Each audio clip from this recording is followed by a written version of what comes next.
Good morning, folks. I think we're just going to wait for most everybody to get into the session here, and then we can get started. Bill, was there anything that you wanted to say before we get started? Just a couple of quick housekeeping notes. The chat is not on Zoom. If you, most folks have done one of these by now, but if you're new, we are doing the chat over on the CTE website. And please be mindful that the chat is publicly available to everybody at the conference. Likewise, the session is going to be recorded, and that will be available, I believe, for about a year. So please be mindful of that. Also, if you go to the chat box, you will find that there is a Files tab on the far right where they have made a number of different resources available to you. I will be monitoring the chat. Should you need to get a message or a question to Danielle before we are done. I believe that is all I have for y'all this morning. Danielle, if you could please promote me to co-host, I would appreciate it. Sure, let me get you done there. So, all right, so I think I've done that now. Thank you very much. I have the control surfaces that I need. All right, okay. I'm going to mute my mic so as to not be a distraction in case I get cat bombed. I will talk to you guys a little later. Bill, can you just quickly confirm that you can see my screen so the presentation is showing up? Of course, yes. I have got your smiling face in one window, and I have the PowerPoint in front of me as well. Perfect, great, thank you. All right, folks, good morning, and welcome to our presentation here today on making informed career decisions in a shifting labor market. Looks like we have a lot of folks here from different areas. So thank you for posting in the chat your location. So it's nice to see folks from across the state of Tennessee here. I am currently in Maryville, Tennessee. So our company is NS4Ed, and we are located here in Maryville, just south of Knoxville. So let's go ahead and get into the presentation here.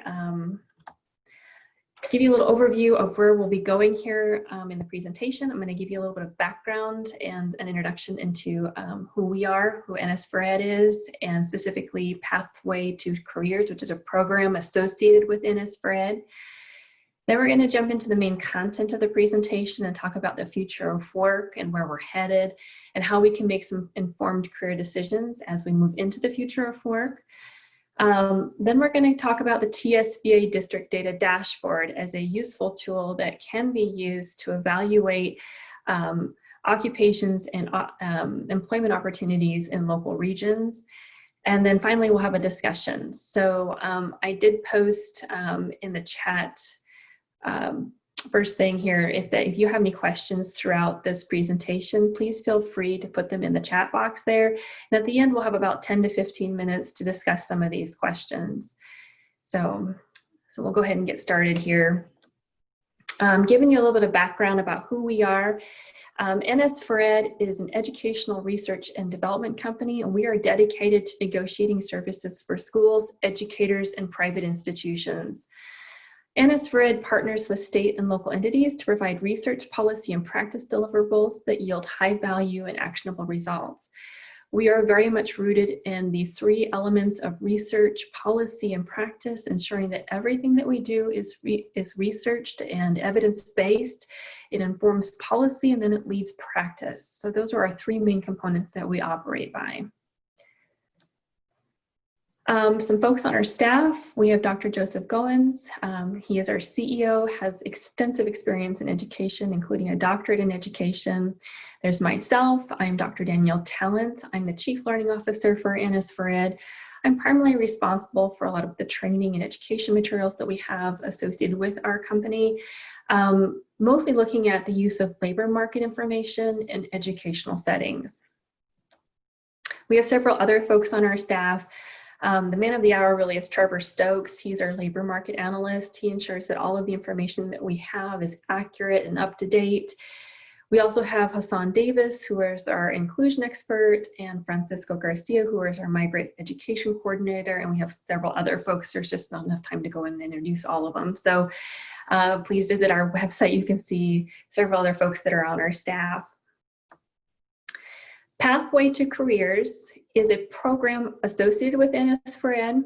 We consider ourselves a service provider or a career readiness service provider.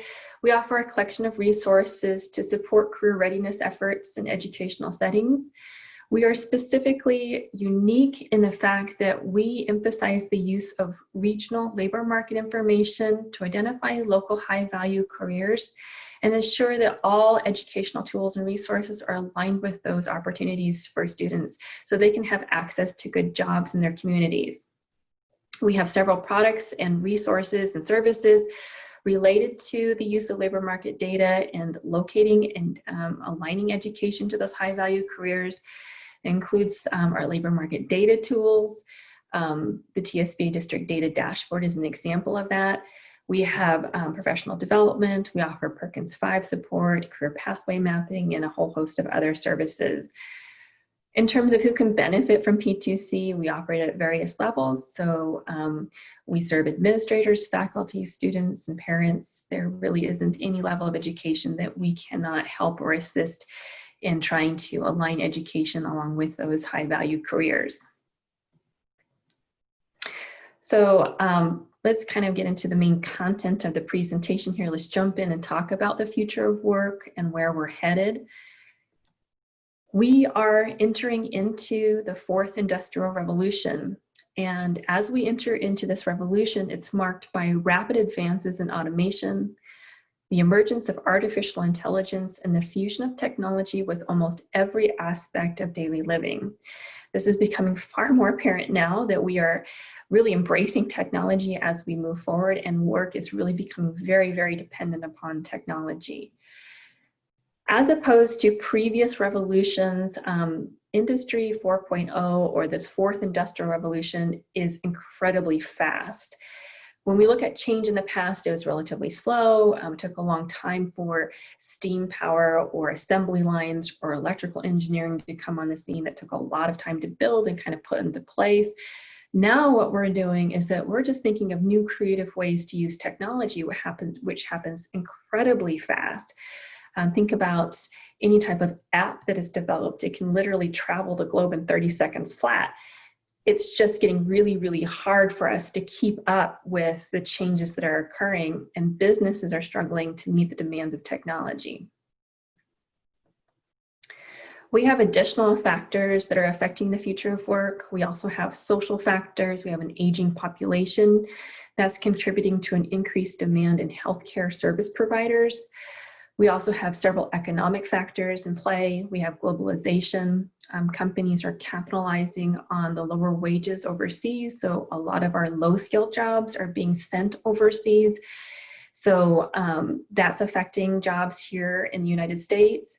We have environmental factors. We have green energy demands that are also contributing to an increased demand in green energy employment and workers. Basically, as we talk about this fourth industrial revolution, and then we talk about all of these other factors coming on the scene, we're going to see that the future of jobs is going to require education and skills.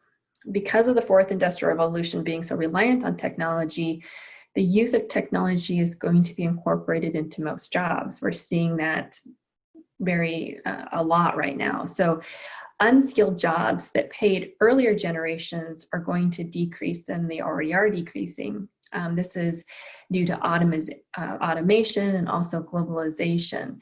So automation is replacing those low-skilled jobs, and we see globalization again, where the low-skilled jobs are being relocated overseas. What's going to be left? The well-paying jobs are going to require skills. So we're going to need to make sure that we encourage our students to seek out post-secondary education and get the skills they need to be prepared to enter into the job market.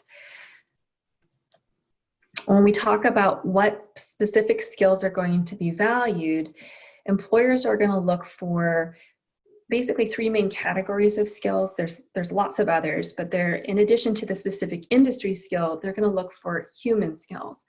They want students coming into the workplace having the ability to engage in critical thinking, problem solving, teamwork, and communication. Basically anything that a computer can't do, they want, that's going to be very valuable in the workplace. Human skills are often referred to as soft skills, so that's another way you can talk about those. Technology skills will also be valued, and that's in using computers and mobile devices, adaptability, and also having digital literacy. And as we all know, STEM is pretty valuable at this point too, in mathematics, computing, data analysis, creativity, and attention to detail. So these are kind of the main skills that will end up being valued as we move into the future of work. Bottom line here, we have rapid advances in technology as well as other social and economic factors that are contributing to fast-moving shifts in the labor market. Skilled jobs are projected to increase, while our low-skilled jobs are going to decrease. Employers are going to demand specific skills, particularly those human skills and the ability to incorporate technology into work tasks. The next step that we need to do is we need to align students with the rapid workforce changes to help support individual employment success and promote economic development. Okay, So we have a question. Sure, yeah. Megan Woolridge has asked, given the technological aspects of the fourth industrial revolution, how do we prioritize human soft skills in our classes? That is to say, collaboration in a COVID-19 world. That's difficult right now, and that would be something that we'd want to look at some of the soft skill programs that are out there and how they're adapting to that. So yeah, if you're in a technology situation where you're teaching online or teaching via computer, how do you kind of encourage those soft skills? And that's a really good question. And to be honest, we don't have the answers yet. We're definitely working on that and working toward that. But we don't specialize in soft skills themselves. We are mostly talking about the labor market information and how to use that. So again, you'd want to go and talk to those folks who do offer those soft skill programs. That is kind of a good question because it leads into this idea of how is COVID-19 going to affect the future of work and the changes that we might see in employment demand. So when we look at earlier economic disruptions, these were fueled by, earlier economic disruptions were fueled by disruptions in the supply of capital. So you have the 2008 financial crisis. You also have it was either a disruption with regard to technology, where you have, again, as I was talking about, digitalization and automation. With the COVID-19 health crisis, human capital has been threatened. And as many of you are aware, the leisure and hospitality industries have been most significantly affected with significant layoffs and furloughs. Retail trade, manufacturing, non-essential healthcare, and professional services have followed in rising numbers of layoffs and furloughs. We have an estimated 57 million US jobs that are now considered vulnerable. The most vulnerable occupations are going to tend to be those that were already threatened by automation. So those are your low skill and routine jobs. Additional occupations will continue to be affected by strained budgets. So not having enough money in budgets to pay for certain things will also start having a cascading effect. And this is going to affect public sector jobs, oil and gas operators, food machine operators, bakers, auto insurance appraisers, and it will continue to kind of spread as we move forward. Some occupations, though, are on the rise, and those are your specifically COVID-19 related occupations, so healthcare occupations related to like respiratory therapists or general practitioners, psychiatrists, epidemiologists. These are all on the rise in terms of demand. So some of the changes, I guess, in terms of employment coming around related to COVID-19. When we talk about skills again, We're going to see those come on the scene, but in a slightly different way as we continue to move through COVID-19. Employers are really going to look for opportunities to prepare and be ready for the next time this happens again, or to be able to weather the current storm that we're in. So they're looking for abilities in individuals that enhance the use of technology and can accommodate change. So they want individuals to be adaptable and flexible. They need to be able to update their skills frequently.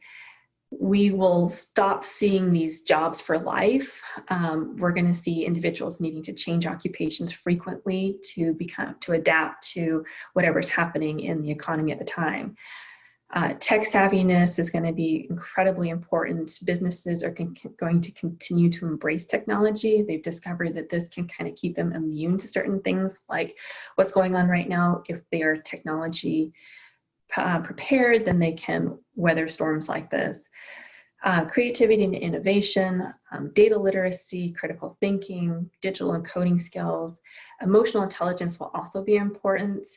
In uncertain and changing times, we need to have individuals who can read those emotions, express emotions appropriately, and also respond to the emotions that are being communicated by others. So these are some of the skills that we're seeing starting to emerge in the literature of what employers are expecting. They need to be able to weather this storm as we move forward. So what do we do? So we have a shifting labor market that was already shifting because of the fourth industrial revolution and some of those other changes that were occurring. We also have COVID-19, which is causing some shifts. How do we make informed career decisions? How do we help students make those informed career decisions? When we engage in career exploration with students, the primary goal should always be an informed career decision.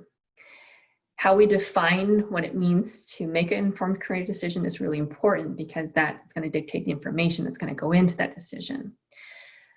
An informed decision really is a choice that incorporates multiple sources of information. We need students to be aware of career options and opportunities. They also need to have insight into their personal needs and wants, so they find occupations that align with their needs. But most importantly, as we start seeing the market change and we start seeing things start to fluctuate, most importantly, students are needing to be connected with their labor market. They need to understand the jobs that are available out there, and they need to start preparing to access those jobs. So yes, on one side, there is what you want to do, but on the other side, there is what's currently available in the market.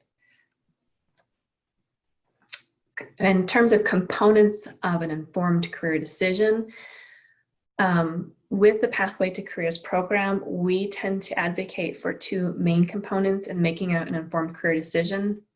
We have personal factors, which a lot of folks are already familiar with. These are your work values, your lifestyle aspirations, your work interests.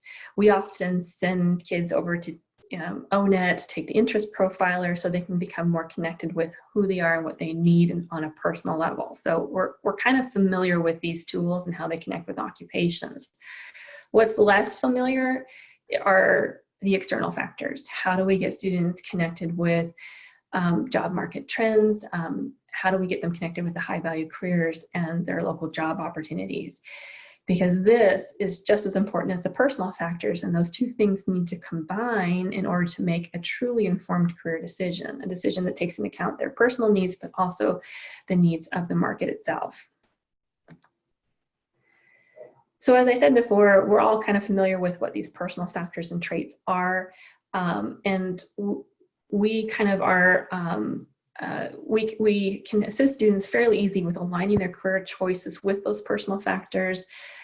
Lots of tools out there, and again, go to ONET. There's the interest profiler. They also have their work interests and, their work values, and there's also calculators out there that help students kind of develop a budget and determine how much money they need to make in order to meet certain lifestyle aspirations. All of that stuff is out there right now.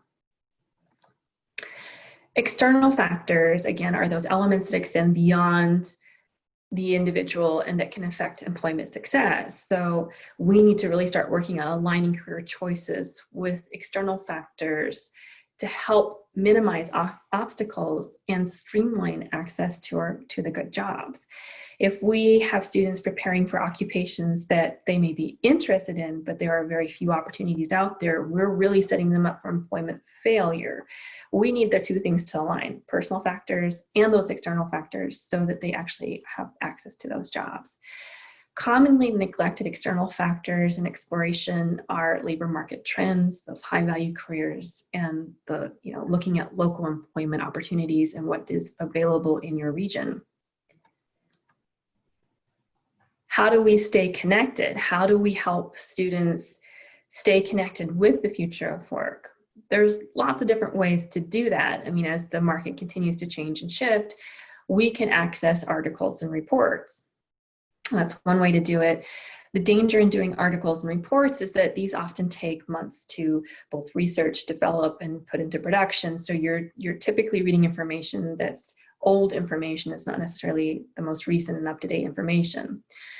We can also stay connected to the future of work by talking to students. Oftentimes they are ahead of the curve in looking at employment opportunities. Sometimes they, believe it or not, know better than we do in terms of the jobs that are available out there and the things that they're looking to access. So that's not always the most reliable source, but it is a source of information.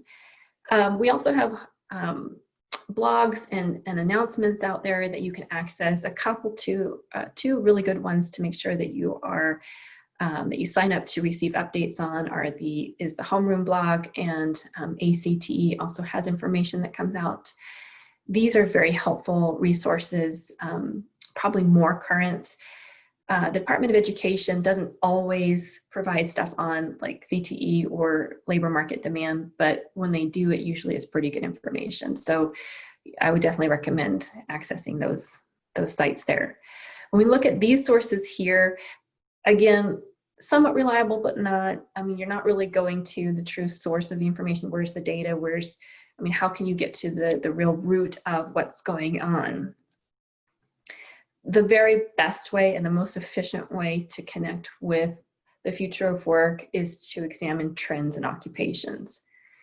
We need to ask a couple of questions. We need to look at our region, and we need to ask the question of what's a high demand occupation, and which of those high demand occupations offer a living wage.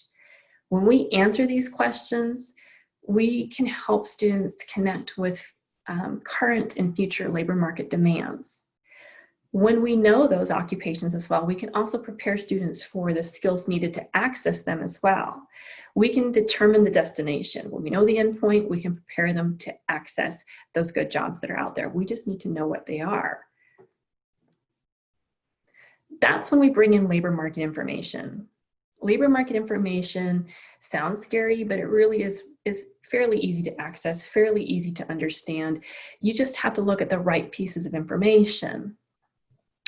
And we have some tools that are available to us here in the state of Tennessee, the TSBA data dashboard, that makes it very, very easy. And we're going to go in and look at how we can use that here in a second.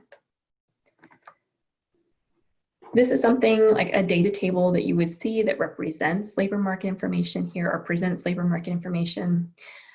We are primarily interested in annual openings, median wages, and growth rates. And there's a lot of other data categories you can look at, but that's what we're really looking to examine. Labor market information itself is defined on a technical basis, or in a technical way, as a collection of data compiled primarily by government agencies for the purpose of analyzing job trends, wages, employment status, and economic changes related to workforce development. So it's important to note that this is developed by government agencies, that this is not something that's just made up. These aren't just calculations that occur on a random basis. This is something that is collected by each state, and it's accurate to the degree that the state has collected it in an accurate way. So again, these are the main data categories that we want to look at. We want to look at annual openings, median wages, projected new jobs, and also growth rates. And this is going to help us understand those jobs that are highest in demand and that provide a living wage for students.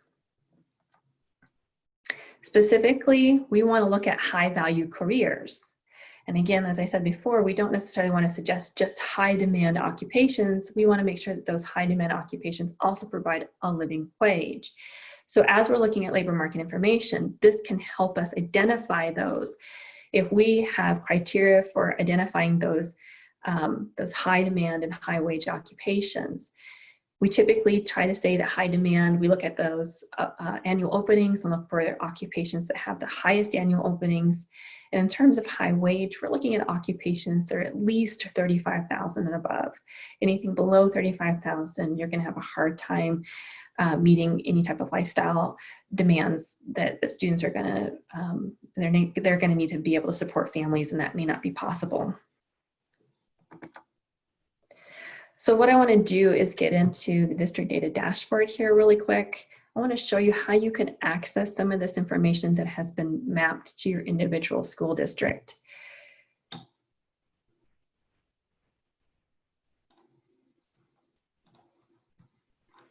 So on the home page here, let me get back here, there are several different boxes that you can click on. The one box that you're going to really want to focus on when you get into this dashboard is what and where are jobs in your region. When you click here, this takes you to a page where you have the 16 different career clusters. And the objective here is to simply look at whichever career cluster happens to be most associated with your work with students. So if you're in architecture and construction, you want to select that cluster. If you're in health science, you want to be over here. So let's select architecture and construction. So right now, all of the data is being filtered for this particular career cluster. We right now are displaying data for the entire state of Tennessee, but if we want to get it mapped to your local region, you need to just select your school district. So you have a drop-down menu here. There are several school districts listed. We are close to Alcoa City School District, so we're going to select that and click go. Once you click go, what's being displayed in the table here is labor market information for this career cluster. So we have jobs associated with architecture and construction, and it's for the workforce regions associated with the Alcoa City School District. Specifically, we're looking at local workforce regions 3 and 4. Now, many of you may know that the state of Tennessee has recently redesigned their workforce regions. They've remapped it. They've gone from 13 down to 9. We're in the process of revamping the system, and it should happen here relatively soon, probably in the next couple of weeks, where we are now going to shift over into those 9 different regions. So for right now, these are the old regions that are in place, but like I said, in the next couple of weeks, you'll start seeing those new regions start to pop up. So this is areas 3 and 4. And we want to basically look at what are the jobs that are in high demand. So you have annual openings here that tell us how many jobs are open on an annual basis or expected to be open on an annual basis. And in this particular cluster, construction laborers is the highest demand occupation. So 472 occupations expected to be available on an annual basis. Median wages, though, is fairly low. We wouldn't necessarily consider this a high value occupation because I've not met that 35,000 median wage threshold. We don't get to that high value occupation until you actually get down to here with electricians. 295 annual openings, and you have a median wage of 50,381. You can sort these columns just by clicking on the headings here. So simply sorting them. This will sort by median wages. This will sort by annual openings. Typically, the data tables are automatically sorted by annual openings. So you'll always see those in highest demand appear at the top of the list. One really cool tool that you can use here is this Perkins 5 button. Once you click that, what it's going to do is just throw out all of the bad occupations. So anything that's 35,000 and below is going to be thrown out. You're also going to have anything with a negative growth rate being thrown out as well. Even if an occupation has high annual openings and high median wages, if it's declining in opportunity, and we see this your growth rate here, if you see those negative numbers, it could be a disappearing occupation. So we definitely wouldn't want to recommend that to students because it's declining in opportunity. So all that's left here are occupations that are 35,000 and above. You have occupations with a positive growth rate. It's either stable or growing. And you have them sorted by annual openings. Best thing to do here is look at your top 5 occupations, and these are your top 5 high-value occupations for that cluster in that region. This is really valuable information to use in your work with students because now you have an idea of what is projected in your specific region to be a high-value occupation for students to access. So this data here is incredibly valuable, incredibly helpful for students to be aware of what's actually available in the region and what they can access. A very important question that folks often come up with is, how are we changing with result to COVID-19? I mean, a lot of these occupations are shifting and moving.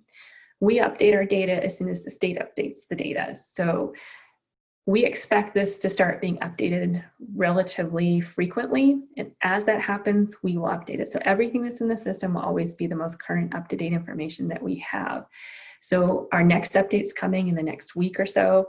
You'll see the system kind of change. Look and feel will be slightly different in the system, but it's the same idea. It's the same idea as far as what I'm walking you through right here of looking at annual openings and median wages and how we can look at identifying those high-value occupations. So if we come back out here to our presentation. Sorry, there was a request for the URL for that website about 1 minute ago. Okay, and there it is. It's the tsba-data-dashboard.com. Sorry, folks. I should have gave that to you. So if you go to tsba-data-dashboard.com, you will get to that tool. And again, you just want to go into what and where are jobs in your region, and you'll be able to access those career clusters.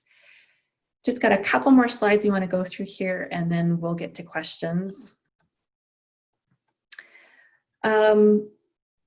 One of the main questions that tends to come up is, where do we put the exploration of work for labor market data in our career exploration with students? And as I said before, we usually tend to already engage in the personal factors, and those are the items in the green boxes here, where we explore work interests, values, lifestyle goals, and then we apply those factors to career choices. So that's what we're already doing.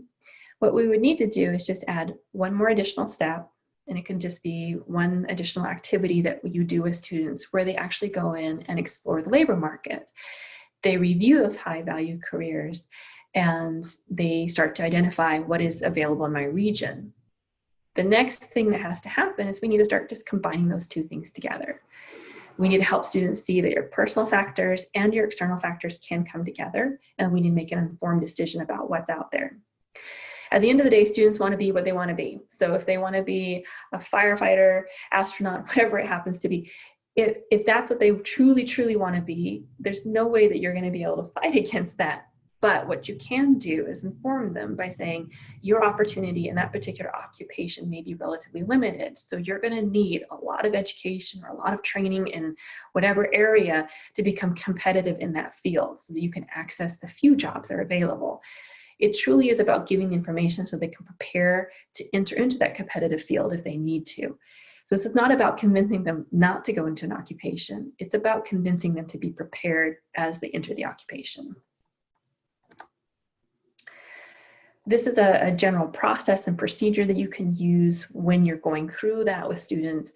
Once they've gone through their personal and external factors, you want them to review the information, then go through a process where they determine the importance of either personal or external factors. Then they have the ability to evaluate and decide which one is most appropriate for them, or what occupation may be the best that fits both those personal and external factors. And I know we're kind of going through this relatively quickly, but one thing to know is that we do have a professional development site that offers videos on making informed career decisions, where we go into this into like quite a bit of extensive detail. So you can get more information about how specifically to go through this process. Right now, we're just kind of introducing the idea. I'm not going to go into this right now because I want to get into the activity that I want you to look at that will be for a follow-up networking session. This is that Pathway to PD site that I was talking about, the professional development site. Again, there are videos here that you can access, information and resources. We have course 2 that was just recently released that's all about exploring high-value careers with students. So you can go in there and view those videos that are there, and you'll get more of an in-depth explanation about how to engage in that career exploration with students, how to get those personal and external factors to line up. There's also activities that you can access there in that course too that help you walk through that process with students. So definitely recommend going to pathway2pd.com. You can also work with your district to get professional development credit for this. In order to do that, you do need to have the ability to log in and register. We can't do the login register until the district itself actually purchases access for it, and that produces a certificate. So you'd have a certificate saying, I've gone through this course, I've completed this course.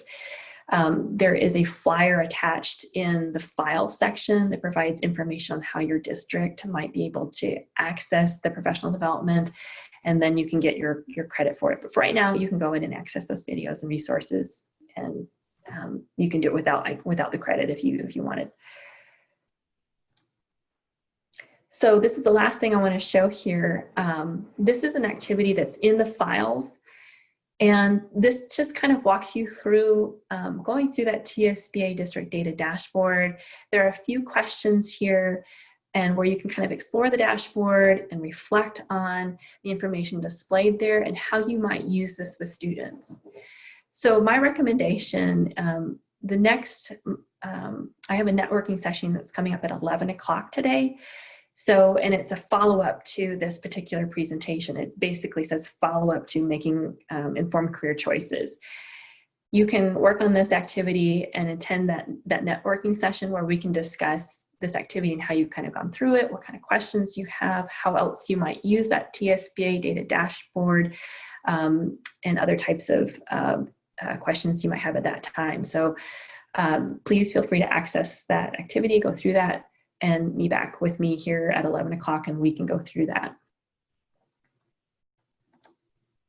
So just to review, we've talked about NS for Ed. We went through and talked about the future of work and where we're headed, changes related to COVID-19, how we can help students make informed career decisions by staying connected with those external factors, specifically labor market information, and the use of that TSBA district data dashboard to grab that labor market information to highlight those high value careers and then help students become more aware of those high value careers.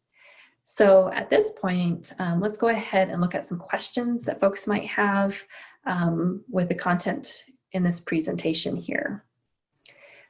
We had one question. They'd like to see again how to weed out the lower or unwanted data in the table. Sure. Just go ahead and get in there. All you have to do is just click this button here. So once you click the Perkins 5 button, it will take it all away. So you take out anything that's, and if you forget what we're using here as far as what our filters are, it's summarized right here in this paragraph. So what we've done is that we've defined high value as high demand, high wage occupations, and the table is going to display occupations with the highest annual openings and median wages that are above 35,000 that also have positive growth.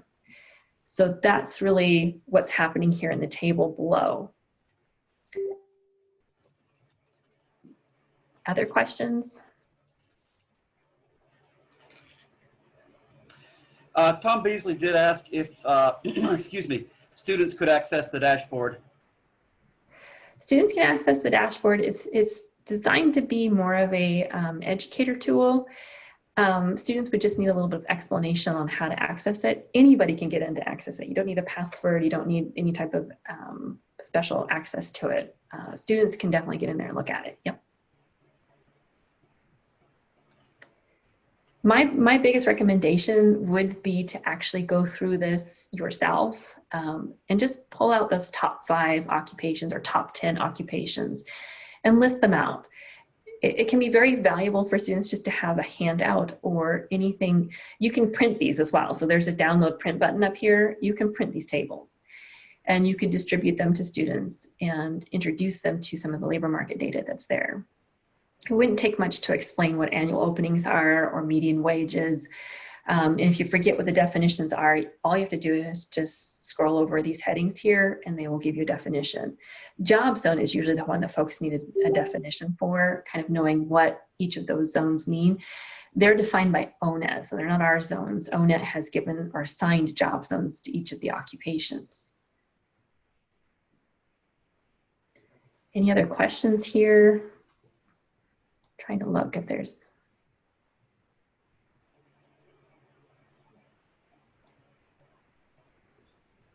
I've come to the bottom of the, excuse me again, question list over in the chat window.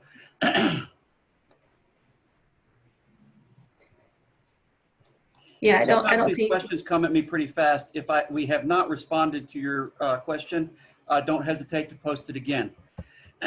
We do have a note from Steve Gass. He says that you are correct in recommending multiple data sources and points out that the TSBA dashboard does not list the top occupations in the career clusters and gives an example of the ag, food, and natural resources cluster. Farm credit services loan officers are not included in this data. Right, and that's one thing you have to be aware of in how these are classified. So we use the National Career Clusters framework. Some occupations, even though it sounds like it should be an agricultural occupation, might be located actually in the business cluster or some other cluster. So that's where it gets a little bit difficult, because when you use that Career Clusters framework, you're kind of beholden to the classification system that they use. We can't make those decisions about where to classify the occupation. However, though, if you're concerned and you want to locate a particular occupation, you can just come up here and click on all career clusters. Once you do that, click go. And then you just type in the occupation title. Once you type in the title, like you could do, and also too, you want to be sure that you're using the exact correct, the same occupation title that you would find in ONET. So it'd have to be the very same ONET title. Otherwise, it's not going to be in the database. So we pull information from the government databases that use specific SOC codes and specific occupation titles. So you have to make sure you've got the title correct, and also oftentimes referring to that SOC code, that standardized occupation classification system. When you use those codes, then you can find that occupation a little easier. So with all the interest assessments available today, is ONET still a very reliable resource to use even if no other assessment is used? Yes, ONET is still very reliable. In fact, we send most folks to use ONET for the interest profiler. And the keyword, yes, folks. The keyword, happy. So I think we're kind of here at the end of this presentation here. Please, like I said, fill out that or complete that activity. Come back, join me here at the networking session at 11 o'clock, and we can talk about the TSBA dashboard a little bit more in depth. So, and if you guys have additional questions too, please feel free to contact me or Joseph Goins. I am more than happy to answer questions. So email addresses are here. Our website address for Pathway to Careers is there as well. So like I said, more than happy to answer questions and help you out as you move forward in using labor market information.